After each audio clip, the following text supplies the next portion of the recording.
So we're going to cover Teams immersive spaces. So Teams, we all know Teams. Teams is, we've been using it for several years now. Immersive spaces came out like a year and a half ago, and then Mesh came out like a year ago or something. So Microsoft's bought AltSpace and then brought AltSpace into an environment for the whole Microsoft Teams collaborative meeting methods and environments. The idea is that we can have a meeting environment in a 3D space that allows us to have avatars and a kind of a meeting environment that can be edited and do it by developers and changes stuff. So Russ and Roz and I got up at like 3 o'clock this morning and we started putting this presentation together. So we've got a lot of practice going on. So we'll see how it goes. So inside the Teams meeting is a 2D flat thumbnails video icon avatar thing, right? So you go into a meeting and you're going to be able to share screens like I'm sharing right now, and I'm sharing a presentation to you via PowerPoint. And I can have chat, I can have video, I can have a Q&A in a meeting, all that kind of stuff, but it's going to be very 2D.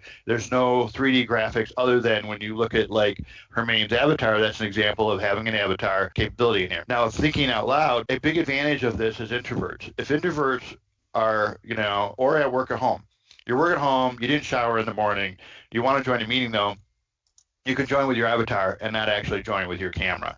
So some companies, like in Teresa's case, Teresa works at Meta, works at Facebook, her requirement is if you're on a meeting, your video has to be turned on. No avatars, no icons, your video has to be turned on. Some companies force that, some companies don't care. So I would say probably the majority of them don't care because nobody wants to be on camera, especially at 7 o'clock in the morning or 7:30 or what have you. Now, with the Teams meeting license is included in a subscription, meaning in the old days, you automatically got Teams. Now, because of the whole UK Europe thing or whatever, they pulled the Teams piece out as a separate application because you have Zoom and you have all the other applications out there. So depending on what your subscription is, you may have a Teams license already in there. That's cool. But if you don't have a Teams license included with your particular subscription, you may have to do the $4 add-on, which is going to give you the Teams, and that's just going to give you the 2D piece of it. And it also gives you the immersive space, which is a flat 3D, and we're going to go in that, and I'm going to show an example of that. So with Teams plus immersive space, and remember, it's per user per month. So it's not a $4 one-time deal. It's a add-on per user per month. So Teams can get very expensive.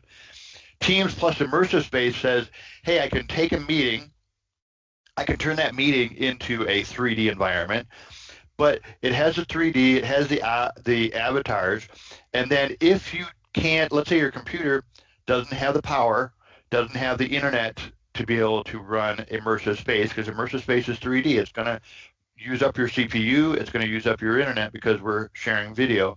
That video icon and your face avatar can be used for non-immersive users. So if, Andy joins and his system can't manage 3D, then I can still see his video, I can still see his icon, I can still see his face avatar, but I'm not going to see him in a 3D environment. So when we say fixed 3D environment, what we're saying is that, hey, it can't be managed, it can't be adjusted, it can't be customized. It's already been done by Microsoft themselves. So Microsoft is going to provide a meeting room. Microsoft's going to provide a meeting environment, and you can't modify that particular thing in the immersive space. The other biggie gotcha for immersive space is you're limited to 16 attendees. So 16 people can have an attendance in this meeting and be able to have their avatars walking around in an environment space, and we'll show you that in a moment.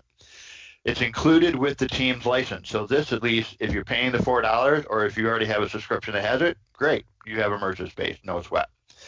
But it must be activated within the tenant, meaning the administrator of your 365 tenant has to go in and enable the ability to do immersive space, the 3D environment, because it is going to take up a lot of bandwidth potentially. Because think about 16 users, let's say a small office and they only have, let's say, a 30 meg connection or something for their internet connection.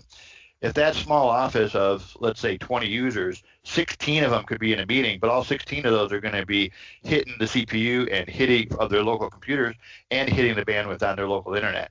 So that could be kind of a non-productive point there in regards to the rest of the people that are within your office. Now, the same thing with the licensing or the immersive space being activated within the tenant. Think about the fact that avatars also have to be activated in the tenant.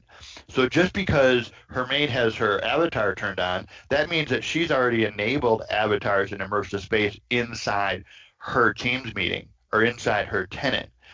If you try and go into it and you can't see immersive space or you can't see avatars, more than likely your management has decided that we're not going to turn that on for you. It's either too much CPU or too much processing or too much internet bandwidth, or they just don't want to mess with people wasting their time creating avatars or what have you. Now, to get into Mesh then, Mesh is 3Ds, avatars, all attendees are in Mesh. There is no non-immersive or non-Mesh and Mesh. You're either in Mesh or you're not, because Mesh is an entirely different application outside of Teams. So when I run a Mesh meeting, I'm actually running Mesh and then I'm using that as a third-party application. You cannot be in a Teams meeting and a Mesh meeting at the same time. You have to join the two separately, or at least we'll see about that. Because right now I'm in, or we're in. Because if you think about what right now, I am going to show you Mesh on my computer, show it logged in as my personal tenant. I am also inside on the same computer inside the DITUG meeting. So I can be in two because I'm using two different accounts. But if I try to log in to my Mesh as or into the Teams meeting as the same account, it's not going to work. You can only be in one or the other. So the benefit of Mesh is you have a customizable environment, and we're going to go through some of those customizations, like adding screen share, like a movie theater screen, or having an image like a painting on a wall. We can have the ability to customize our actual environment and be able to create a more immersive space, if you think about it, in Mesh than you do in actually the immersive spaces.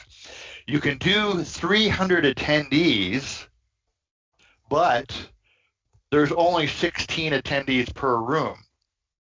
So to be honest with you, I think it's kind of counterproductive when you think about, well, I can only have 16 people, so I can only see 16 avatars. If I need the 17th person comes in alone in their own room. That's not productive and it's not immersive. So you think about, well, if the 18th, 19th, or 20th person comes in, those people are going to be in their own room and chit-chat with each other, roam around. But it's kind of like you're still limited, I think, to that 16 attendee, environment type thing. Now, the gotcha though with Teams Mesh, it includes or requires a premium license. That's going to be $10 now, a $10 add-on per user per month. So if you think about, currently what's the base minimum for a, let's say a 365 business premium, I think is what, $22?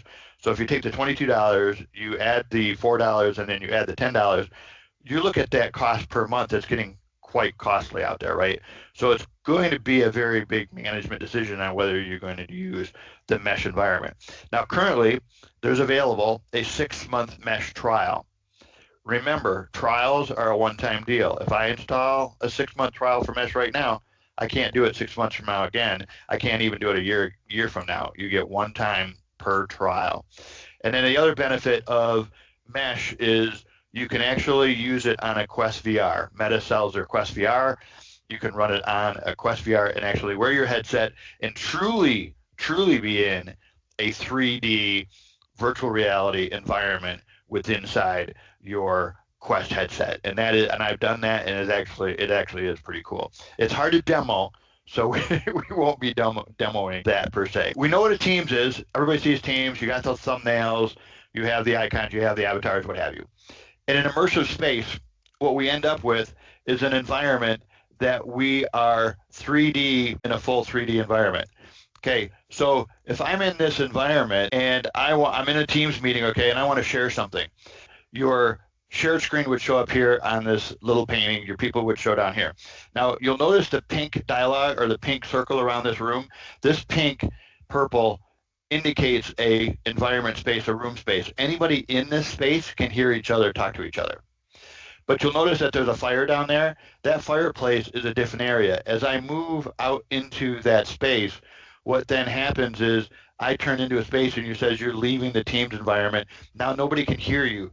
So I can see that screen, that purple space up there, but I can't hear anybody that's in that space anymore. Now you come up here, this has an environment that has a radio up here, and if we had sound, we could be listening to the radio up here. And again, you can't hear this radio unless you're in the other or within this space.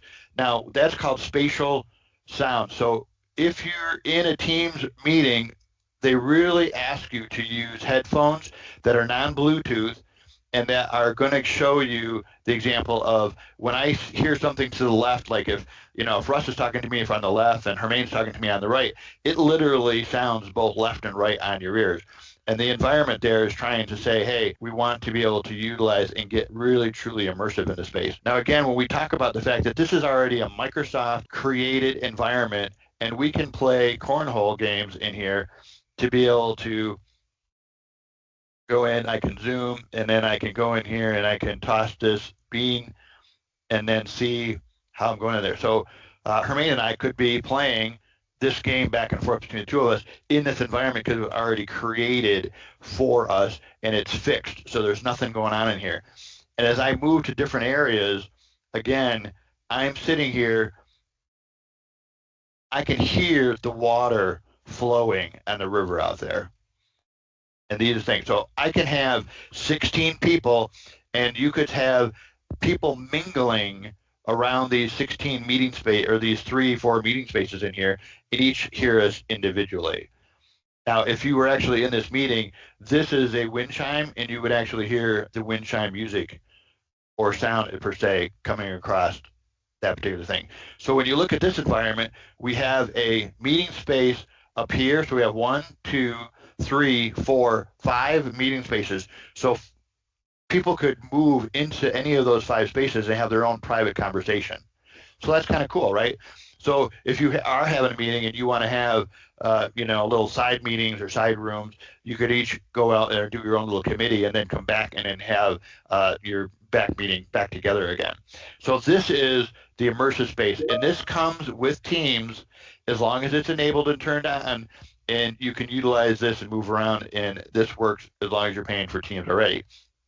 So it's a fixed space meeting location within a 3D environment. Any questions on that? So by fixed space, do you mean you cannot customize it? I can't customize it at all. I can't add an additional area to do, because right now, like I said, if I share a screen, it's only going to show up in this window right here on this painting. And we don't hear the sounds right now because you've turned the sound off so there's no echo. Correct. So you're, like for instance, if you walk up to this window and you look through this window here, you would actually hear birds chirping through that window. Now, the other thing that's in here is that you have the ability to come over to this workspace, and this is still in thing, so everybody hears each other. As I click this, I'm going to get what is your favorite thing about the city you live in. These are fixed in this environment, and this gives you the flexibility of having a one of those little breakout sessions, and then you can have starter messages on questions, to get people interaction into the actual thing. What is your favorite sports teams? And each time you click it with your mouse, it'll change so that you can go through those questions. So that would be a good starter point if you wanted to have a meeting, because with a meeting we always have the little introductions. Instead of maybe having an introduction, maybe instead you would come over here and you would just do the little questions here instead. Now you've noticed that your icebreakers then. Your icebreaker, yes, perfect, thank you. So you'll notice that as I'm moving around in here, I'm using the arrow keys now, and I can move around, but I get seasick. Anybody else get seasick? So I get seasick. I tend to use what's called the teleport. So if I click and hold my mouse down, I can actually go to a location faster and without the bounce back and forth, and be able to move around a little bit easier. So it helps me not get as sick. Now, all these little spaces here are spots that I can actually sit in. So now I'm sitting in that particular spot. All right, so any questions on immersive space? Because now we're going to go into mesh. As he comes into a screen now, he's come in, he's already adjusted his avatar. And if you click on your avatar, let's edit your avatar for a second. So if you click on your editor, we can come down and we can change your avatar. When you go into mesh and when you go into immersive space, the first thing you're going to be prompted for is your avatar. You have to create an avatar. You get a base selection that you can choose from, and that's cool. And then each one after that, you can go in and adjust the hair color, the face color, your eyebrows, your eyes, your lips, I mean, everything that you can adjust in there. At one point in time, they said we were going to be able to just take a picture of yourself, pop it into this thing, and it would create a lifelike avatar. That has not come to play yet. At least not that I've seen, because that would be the primo thing. You could spend hours tweaking just your avatar. And that's, I think, one of those things where management says, you know, do we really need people wasting time creating avatars? It's a one-time deal. But if he clicks finish customizing there. I think Hermine has a question. Yes, Hermine, that is a very good question. And yes, your avatars are going to be the same in both immersive space and mesh. Technically, immersive space is mesh in the background. We always think about SharePoint. SharePoint is OneDrive in the background. You know, it's Teams in the background. Well, technically, immersive space is Teams in the background. If you hit the little plus sign to add a new avatar, you can have 3 avatars. So you want to create one from the base. What that does is it gives us the flexibility of saying, here is our complete base. So go ahead and click Create from Base. And this is all of the people that you can pick from. So this is your starter point, and then from your starter point, so let's click on anybody in there, and then once you're there, you can then go in and adjust, because now you can save and customize. If you say, I do the save and finish, you'll notice that I've picked that one up, the one up to the right, that's my guy. But if you click the save and finish, it will actually utilize that guy. But if you save and customize, you can customize this character with what that person is wearing, what the hair length is, what the hair color is, what the face is. Just like what Russ had showed earlier, each of these things are adjustable.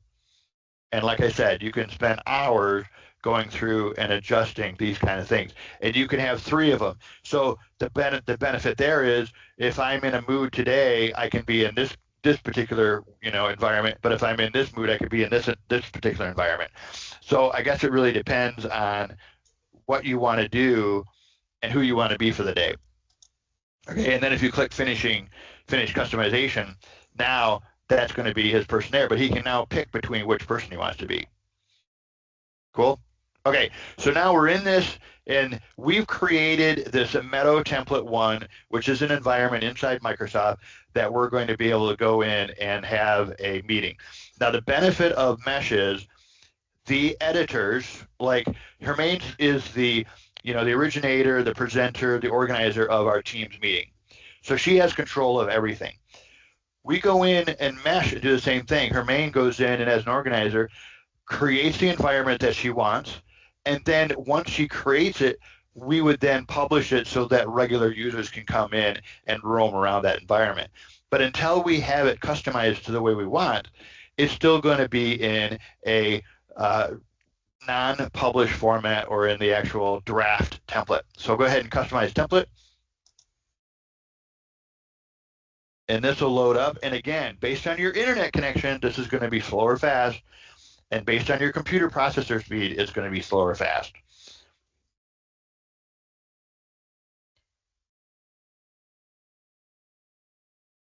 Oh, that's so weird. Okay, so now you'll notice he spawned in the middle of the place. You always spawn in the same place. And if you're a gamer, spawning is a big thing about you die and you come back to life, right? So when we spawn into that system, we can see. So my one character, I moved back to the back, and as Russ moves and strays over to the left, he can see that we have Roz over to his left side. So we have these 3 different environments. Now, if we had sound going on, technically right now we couldn't all hear each other because we're in 3 different locations. The closer we get, the more opportunity we have to actually see.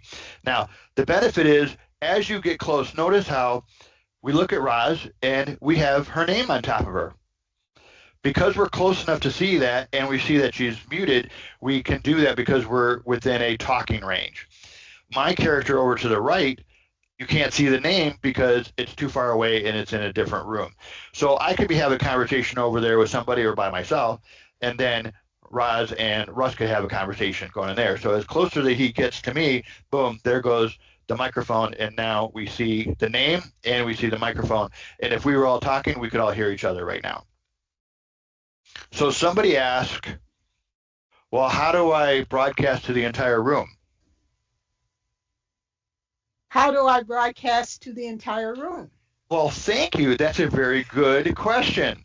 So Ross is going to go in and he's going to click the first icon down there at the bottom of his menu, and that is the tools for the thing. So if he clicks on that, there is a megaphone in there. If he clicks that megaphone, you'll notice that a little pop-up message will pop up, and it would show to him, it doesn't show to us per se, but it shows to him that he is now in megaphone mode.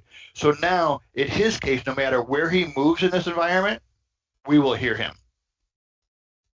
So that's kind of cool. So if you had multiple breakout rooms, everybody's doing their own thing, and then Hermaine says, okay, herding cats, everybody come back together, you could use the megaphone to let everybody know it's time to rejoin the main group and get everybody back together again. And that's where we have that ability to do that. Now, just like in a regular Teams meeting, when you have raise hand, we can do that exact same thing in here by allowing the enabled hand raises. So we can say, hey, do you want attention or not attention? We can do that within the environment. So that gives us some flexibility there.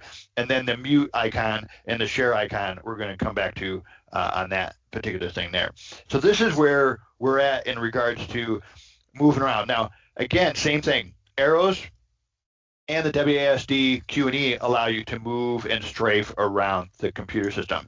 And if we go into help, it shows you what your movement and your camera movements are. So you can move forward, move backward, and it gives you help on what's happening within the system. If you do the controls tutorials, we're going to come in and we're going to see these are control tutorials, and then we have the ability to how you move. So you can move with your mouse, or you can move with your keys, or you can move with your arrows. So there's 3 ways to move around the particular system. So that's kind of cool. All right, so go ahead and close that. All right, now if you look to the left, I'm going to see if I can join the meeting, and I should spawn right there in front of you. So I'm coming in, and here I come. Now, I'm lazy. I don't spend any time on avatars. So you'll notice that both my characters are the same.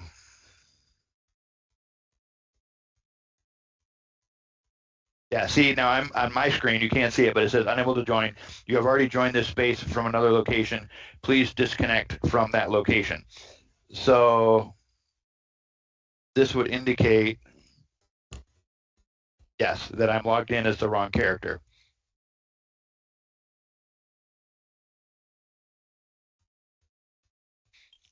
So I need to, one moment, I'm going to log out and log in as my House Life character. Okay, so we'll come in as a system on there. So we want to go down to our what's called a stage.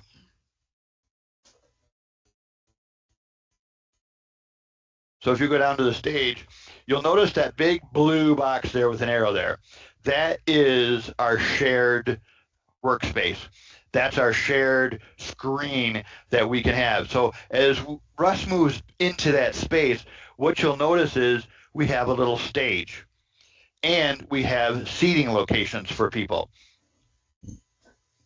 So if I go down, I'm going to teleport down into this area, and I'm going to pick a seat to sit in. So now you'll notice that I moved into a seat. I'm sitting there patiently waiting for the movie to start, and you'll notice that we have the stage coming into the system. Now the stage is kind of, it's the big round stage, but our share screen is a little bit small compared to this space if we had 16 people sitting in this space. So Russ has the ability to come in and change this, and this is part of the editor tools. So if we hit the second icon on our taskbar, this is the editor, and as we sit here, we look at this. What we have here is objects within our environment. Each of these are, remember, because we're in Mesh, we can customize it. The secret here, though, is when you have, so Hermaine and Roz and Russ and Andy and Brian and Mark, we're all in this meeting and we're all editing this workspace because we can all edit it simultaneously.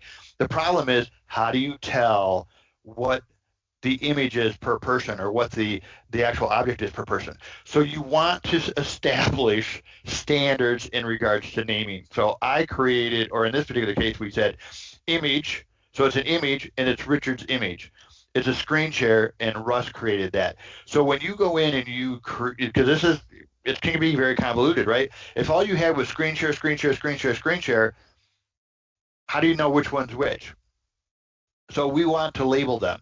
So if we say screen share dash Russ, in this case, we could also say screen share dash Russ dash stage. So if he clicks the edit button with the A, we have the ability to rename it. So he can push dash stage on it. So now we know that this is the stage share screen, and Russ created this one initially. Now, just because Russ created it doesn't mean I can't edit it. We can't edit it at the same time, obviously, but at least if he edited it, started, and I could go in and then edit it along the side there. So that gives us a flexibility of renaming it. If we click on the actual icon or the actual share screen itself, we can edit it. So in this case, it has an editor. Now, what's interesting is these two boxes are non-movable. So once those stupid boxes come up, you have to adjust yourself for view, but you can at least close the one. And now you'll notice that we have tools for object tools to be able to adjust the screen. And this is kind of confusing, but when you look at it, Russ can show us that we have the arrow for up and down, the arrow for left and right. You have tilt, so you can tilt it. You can go left and right tilt. You can go forward and back tilt. I mean, you can get really carried away on how you want to adjust this thing. But it's important because when you think about if we had multiple screen shares or if we had the ability to have images like, let's say, paintings or something or objects or something. So let's say, for instance, an auction. If we were creating a fundraiser and we had auction, each image could actually be set on all around the places, right? And you could take your notes on what you want to, bid on per se. And then you can all be with the megaphone, hey, everybody, please come back to the stage, and now you can do the share screen for everybody so everybody can see the share screen and you can finish off your fundraiser on your bids. So this is one of those things where you think about, hey, how could I use this within my system to be able to take advantage of the system? Because you think about a Teams meeting. In a Teams meeting, how would you share if you had 10 items you were selling? How would you share those? You couldn't. You'd have to actually go in and do a slideshow for each of those 10 items, and you couldn't roam around and look. You'd have to actually see it, and then like Hermione would show a slide. Okay, here's my book of Wizard of Oz that I'm selling. Okay, cool. Move on to the next item. Well, if I wanted to go back to the first item, Wizard of Oz, could I? No. In this kind of environment, you could, because each image would be showing someplace else. So as Russ supersizes that screen, once he clicks off of it and then closes the editor, you'll notice that it's back to blue screen. So now if I go over here and let's see if I can share a document, I'm going to come into in this case, I'm clicking the organizer tools and hit Russ, want to click the organizer tool? Oops. So the first one. Okay, so he's not going to share, but he can show here that he's clicking the organizer tools and he's clicking the share. So I'm doing my organizer tools, then I'm clicking my share, and now I'm going to come down here and see if I'm going to just share this. And what you'll notice is once I share that, Notice how his thing is spinning? Because it's connecting to that share. Now on my screen, I already see it. And because it's just a small screen, because we can get the whole mirror thing going on where it's got the mirror down. And I'm going to stop sharing, and I'm going to reshare it again, and let's see if it pops up faster.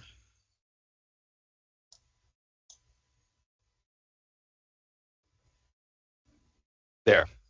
Okay, so now notice that I'm only sharing my notepad, and I'm sharing it in a box, so it's automatically sizing it to that box. And if I make it bigger on my screen, it makes it bigger on its system. So this is what I'm sharing now to the screen. Now we could, because remember we have three, in this particular case, we have like 3 physical spaces. We could create a share screen in each of those spaces.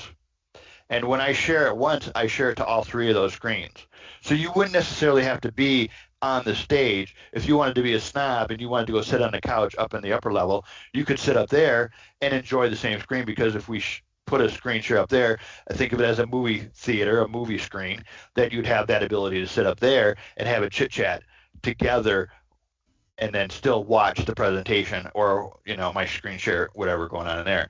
So this gives us the ability to have a screen share, and I just stop sharing so it automatically goes away. Now, when you notice in the right-hand side, Russ sees those 2 white boxes. Those 2 white boxes indicate those are text boxes.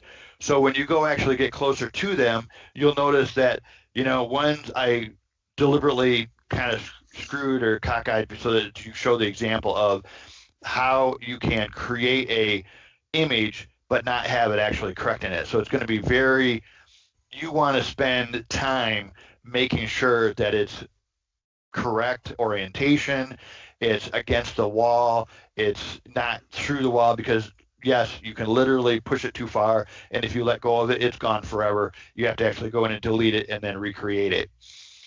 So Hermaine says, for people in the room, is a view better or view at an angle is small and hard to see?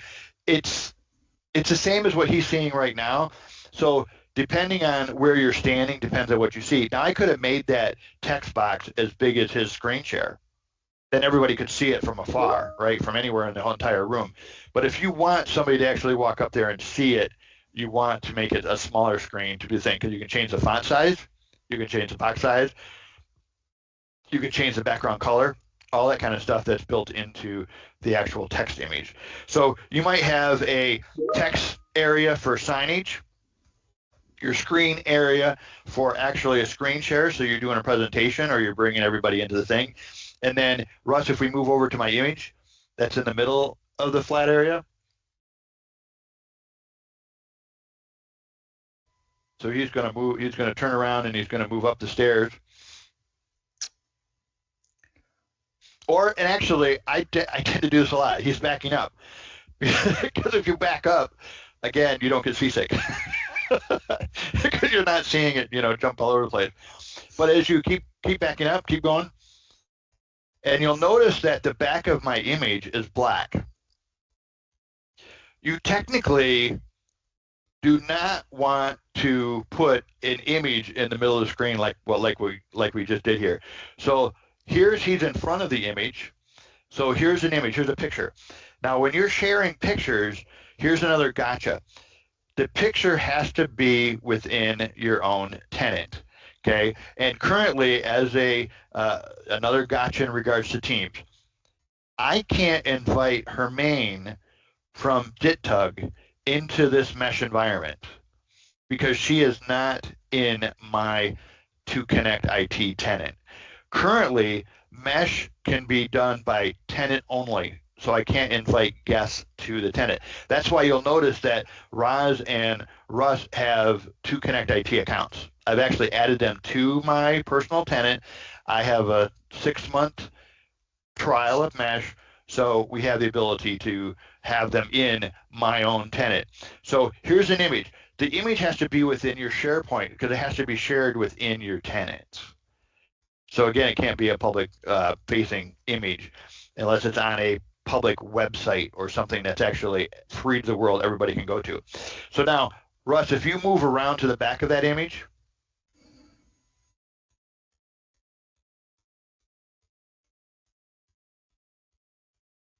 you'll notice that when he turns around, and this is why I say this is just a black screen, we wouldn't necessarily want to put an image in the middle of the screen.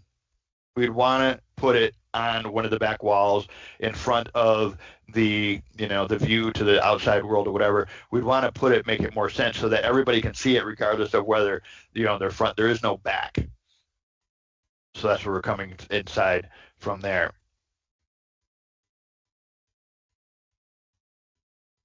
And then as he turns around, then he sees that image going in there as a circle. Now, of course, he could, because I created it, he can still go in as an editor because he's an owner of this group. He can go in and he can make it bigger. He can move it back to the back wall. He could actually delete it and, start over, what have you. But just for giggles and grins, let's do an example, just kind of show the URL for that. So if you click on your editor, the second icon, and click on my text or my image, Richard, the top one. Just seeing if you're paying attention. Yep. Now you'll notice here it says it's a URL and it's going to my HL Tech Solutions because unfortunately HL Tech Solutions is my actual tenant, HL Tech Solutions on Microsoft.com. So that's what's going in there. And I've shared it inside my Teams chat. So that's where that actual image is stored. So it's stored within the SharePoint. We have the ability to orient, rotate it, whatever. We can show the back plane. We can make it visible. A perfect example of visibility would mean maybe I don't want anybody to bid on this object yet. So I would hide it. And then once it was ready to be bidded on, I can actually then make it visible. So you can hide and you can turn it on and turn it off and then have that flexibility in there. And again, if we renamed it by hitting the A up there with a pen, we could actually go in and change it to say Yoda on there. Oh, so now you could read. Yeah, exactly. So you have the flexibility of doing that, and then you hit cancel. So anybody, even though I may have created it, at least he said, but you want to, again, you can't stress it enough. You want to make sure that you put a description on the editor object to make sure that you know what it is and what it isn't. Now he exited out. He made it made it invisible, so now it's not there. So we could go back in with the editor one, the second one, and be able to actually change that back to visibility on the system and make it visible. So that's kind of cool when you think about something that maybe you don't want, maybe you're doing a happy birthday or something to somebody and you want to hide that sign until they're ready or until you're ready and you got a presentation going on, you can actually hide that stuff going on there. So this gives you the flexibility of making it visible or non-visible. Cool. Any questions on that? Nothing in the chat. Okay. So I want to show that how do we tell who's actually in this meeting? If we click the three dots menu on the thing, so the fifth one over, we have the ability to now see who our people are. So if we click that, it's going to tell us then that in this current room, and remember, you can only have 16 people per room. This gives us the flexibility of saying, okay, Richard, Russ, and Roz are in this meeting. So that gives us that. And then you can see if he clicks on the megaphone for that particular person, then it'll say you're about to send a megaphone request, and at that point, click on call on, and that becomes the terminator. Now on my side, I just got a message that says, do you want to go on to the air? And I can click confirm, and now my megaphone is bright. Now if I were speaking, I would be broadcasted across the entire environment. So I could be the one now that says, hey, please come to the stage area. Let's continue our meeting. And we have that flexibility in there. And then I can turn that on and off on my side to be able to turn off the mesh there. So that gives you how you know who's in it. And again, 16 people in a room. I was in a Halloween meeting in October, and we had, I don't know, there was like 20-some people in the thing. Well, 16 of them were in the first room, and these 4 people were left alone in this other room. It doesn't, to me, it doesn't make sense for that kind of thing. So you really want to kind of limit 16. Now, again, we're based on bandwidth. So as we get more and more bandwidth going on, I think that you'll expand that 16, potentially to make it bigger so that more people are in the same room. All right, so we can close out of that one. Okay, so now one of the cool things that we can do is we can have gestures. So I'm going to teleport up to where in front of Russ and Roz. So let's go up here, and I'm going to. All right, so Russ and Roz, if you turn behind you and look at behind you. So I have to say, Russ has to look to the left, Roz, you have to look to the right.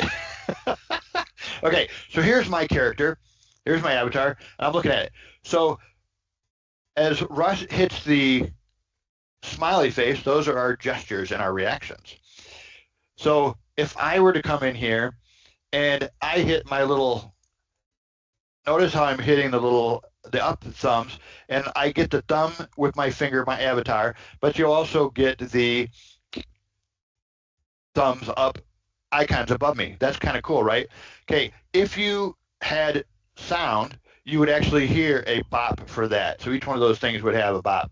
So as I go through the system, you can see my character doing different things based on that. Now, also notice that we have a crap load of avatar reactions. So when you go down the line, we have things like amazed is the first one.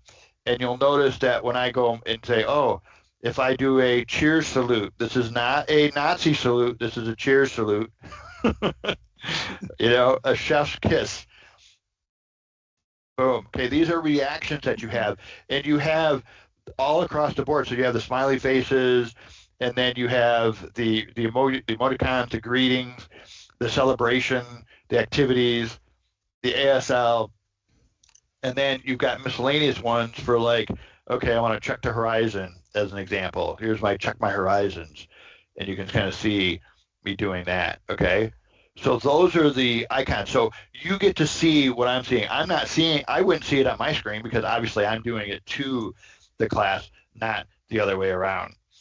And that's called gestures and reactions. Reactions are just like your hearts and whatever, and then your actual reactions would be if I wanted to do applause. Now, interestingly, there's no search function yet. So I have to actually, look through these things and know what I want to actually do and do the thing. So if I do a heart here, I'm doing a heart, and you'll notice that this one includes the heart and the heart above it. So it includes both. If you want to do something like, weigh my options, you can do something like that. Cool. I had asked earlier, can you dance with no legs? No. You can do which one is it?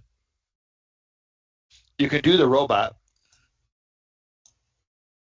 Where was the robot? Do you remember where the robot was? Amazed, confused, cute. Oh, right here, club dance. All right, so no, you can kind of, but Russ and I were talking about that earlier. It's like it would be nice to have the legs, but you can imagine how much more power it would require, right?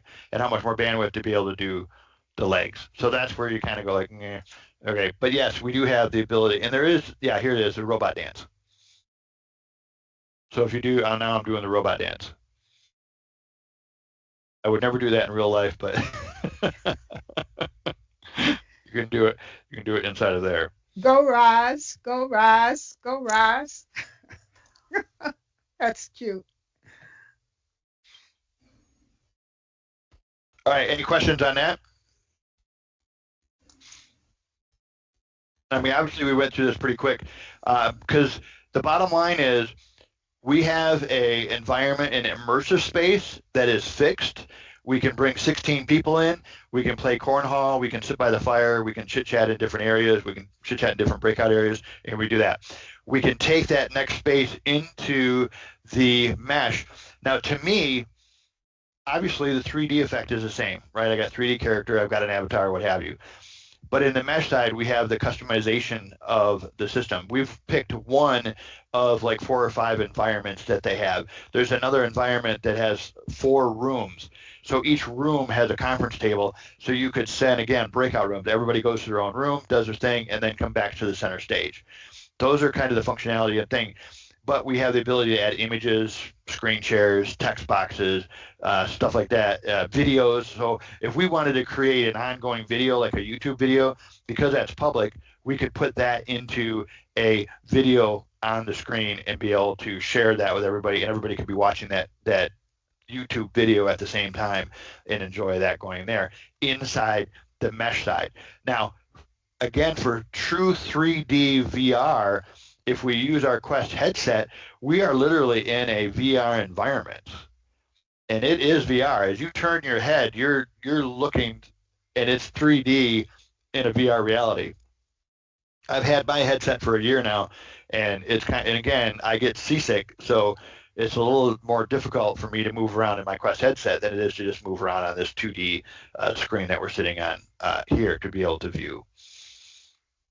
All right, so the other icons down in there in the bottom, if you highlight just highlight, don't click, because no, the icon's at the top. Go up one where it's got the scene. So we basically have the organizer tools, we have the editor tools, we have the control panel for giving the help the dashboard. We have the ability to save it. So again, if we were editing this, just like anything else, remember, computers are computers, and they lock up and they freeze up and they whatever. So you may want to periodically save your settings so that the stuff is saved. So if it does reboot or restart or freeze up, your settings are changed. The 3 dots gives you the additional people and the ability to actually, so to click on that one. If you wanted to take a picture to share with somebody, you can actually use your camera button here, and it would actually take a picture, and then you would actually be able to share that picture someplace else. So again, based group shots. A lot of people want to do group shots. Everybody get in a group, and then we would take a group shot and then be able to see that going in there. And then your microphone we went over, and then the smiley face we went over.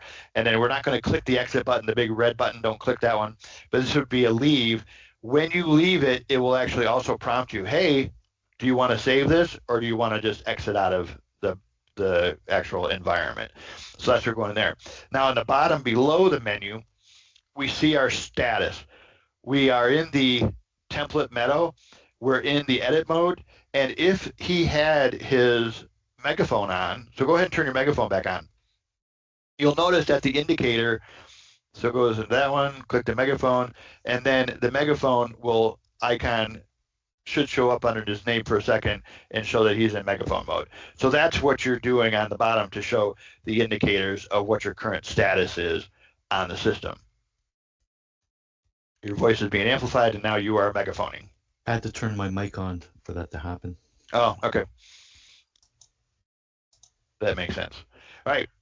So again, remember what we're doing right now is we have our microphones are turned off because we don't want to have the reverberation, the echo going back and forth.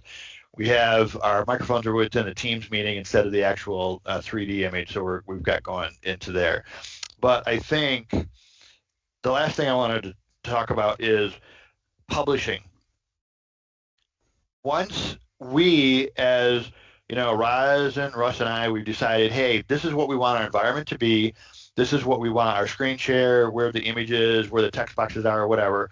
We can then get out of here, and then we could actually publish this particular environment. Once it's published, we then could have our other users within our own company with their own tenant join the meeting, and then we can have a joint meeting. They can't edit any of the stuff, but we can edit some of the stuff because we have the editor tools in there. So you're always going to mess in the draft mode, tweak it the way you need it tweaked, and then once you publish it, then it's published and it can't be edited again, because now you're past the draft mode to do a thing. You'd have to go in and recreate it or mess around with it on that perspective. So that goes into where we would normally, once we're ready for our, let's say our auction, we would boom, save this, we would publish it, and then invite our regular users into this meeting to be able to do our audit or our auction going on in there. So any thoughts, questions, comments, suggestions, quotes, promises, regrets, anything? All right. Raj, you want to add anything? Russ, you want to add anything? I think it would be good for the different rooms would be also good. We were talking about this earlier for something like an art exhibit, or even something like a poster session in a scientific meeting, that kind of thing, where you're actually talking to specific people about specific information, and you can move from room to room.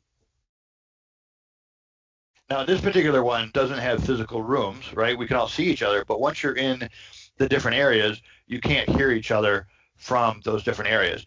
Now, some of the other rooms actually, or some of the other environments literally have rooms. You're in room 1, 2, 3, or 4, and you have a working space, you can have video, you can have share screens, you can have whatever, and you can have it in that environment. So in that perspective, if you wanted to have true breakout rooms so that you don't actually see people, you could use one of the other environments. And that's one of those things when you start doing the planning session, right? You got to start planning on how are you going to, what do you want to portray? What do you want to, how much immersive do you want to be into it? How much interaction do you want from your people? What are you going to do in there? And that's going to be a gotcha in regards to what you want. Plan it, produce it, and then publish it. Raj, you have anything to add? No. Now, the only difference between this and the immersives, we don't have that area highlighted so that you know where you're at. So that doesn't Correct. work like that in this area. Okay. Correct. You don't see the purple designated space. It just automatically happens when you move into one space or the other space. Because Russ, as you move to the right, so we have the stage, that's one area. And then as you move to, if you look to the right, you're going to see the couch. That's another area. So there's that bookshelf slash couch slash chair. So you could sit, a bunch of people could sit, up to 16 people could sit there. And then if you go to the right again, then you've got another couch area. So in this particular case, there's technically in this particular environment, there's 3 specific spaces. But when you think about it, move to the left, Russ. If you move to the left and you go between the 2 couch areas, that technically is another space. So you could have another meeting room there. So you have technically 1, 2, 3, 4, 5, 6 sound areas, if you want to call it that, 6 sound areas in this particular space. When you go into one of the other environments that actually has rooms, each room is a space. So in that particular case, you'd have 6 spaces. So technically, you think about it, it's like there's 6, I don't know if they do that on purpose or whatever, but it feels like there's 6 physical sound areas per environment. So that way, 6 individual breakout areas could be created or utilized for people to have a private conversation if they wanted to have a private conversation. So that's kind of cool. All right, anything else, Russ? Anything else, Roz? No. Anybody else have a question? Nope. Andy, you're unmuted. What do you think, Andy? Yeah, but I muted the headset. You want to have no comment? Oh, it's cool. Right. I've seen this before. This is it's the greatest thing since sliced bread. All right, I'm looking down my list, and I've covered everything in my agenda that I wanted to cover. All right, we good for time? Yes. Yeah, we're good for time. All right, perfect. All right, so thank you, Roz, and thank you, Russ, for participating. I wanted to make sure that we had the ability to see people in the system and what they look like for their avatars. So that worked out really, really well. And now you can kind of see. And again, you could spend hours on the avatar, and you could spend hours on the actual configuration of the room, the environment, putting up images or putting up share screens or whatever. And another, just a reminder, if Russ has his one screen share there, if Roz added one and I added one, they're not 3 separate screen shares, it's one screen share. So again, this is a reminder, once somebody shares, they're sharing to all the screen shares in the environment. So you cannot have Russ sharing something, Roz sharing something, and Hermaine sharing something. It's one, you just like a normal Teams meeting, you just overwrite whoever was sharing last. So that's just a reminder in regards to the system. All right, I'm overviewing my thing. For clarification purposes, you can share one thing in more than one place. Yes, you are sharing one thing in more than one place. So if you have 3 screen shares, you're sharing it on all 3 of them. You cannot say I only want to share it on the stage. Okay. It's shared on all of them, Okay. which is again kind of nice if you think about, okay, here's a stage, so people are sitting over there, and then here's a couch, and people are sitting over there, so you put a screen share over there, and then that way it's there, they can see it better than having to squint trying to see what the screen share is at the front stage. And again, Russ could have made that sucker, as big as that whole front area, so you can see that from everywhere, right? But that's where you can kind of, judge on how you want to do it. So a lot of cases, you would actually put up a screen share in each of the locations so that when you were sharing, you had everybody's attention. Because I think the other problem that comes into this, and this is just kind of a personal thing, we always talk about herding cats. If you have a bunch of people in the same room, what happens? Everybody's networking, right? So they're all doing their own thing and they're all, learning their own thing or whatever. So to bring everybody back into the conversation is going to be very difficult. So that's why sometimes if you keep the screen small enough in the front of the stage, you bring everybody to the stage to be able to make, hey, everybody, please come forward. We're going to have our meeting. Okay. It just depends on it's like Russ said, depending on what you're doing. If you're having breakout rooms, then it makes sense to have each one individually. But if you're going to have a centralized meeting, then you got to want to bring everybody into the thing, because otherwise you're going to end up with a lot of people chit-chatting over in a corner and not paying attention to what's going on in the meeting anyways, which sometimes does happen in a regular meeting, right? When you're doing a regular network meeting. I got a presenter, but then you got people over here chit-chatting, laughing or whatever during the presentation, and that's just rude. But anyways, when you look at the thing, big thing is Mesh is going to cost you an extra $10 a month, right? So $10 per user per month. So remember that. Add that into your cost of expenses or whatever. You could spend hours and hours in here doing this system in here. Andy says, last year I went to Chicago for a 365 day. I saw something there about this. Richard, Russ, and Roz did a fantastic job showing what is capable with Mesh. Thank you very much, Andy. It's a pretty cool thing. It's just personally, and this will be my last comment here. Remember when audio and conferencing for Teams came out 2 years ago?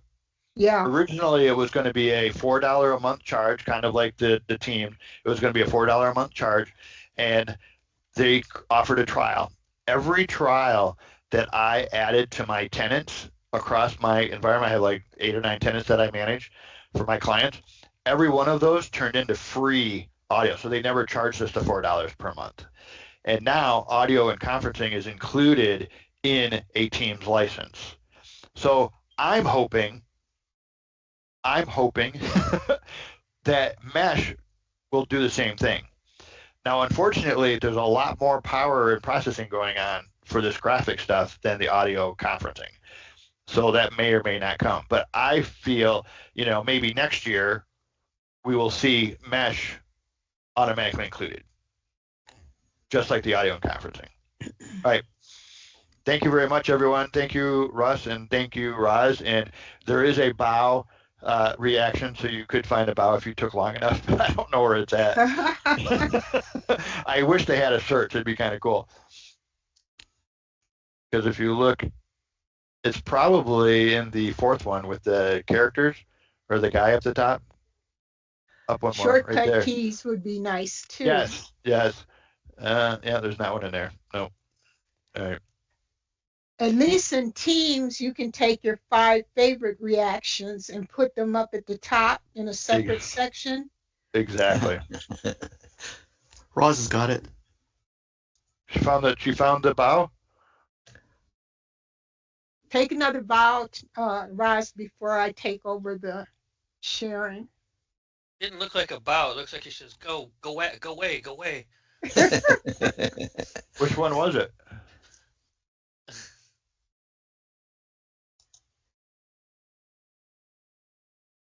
She Anyways. doesn't know.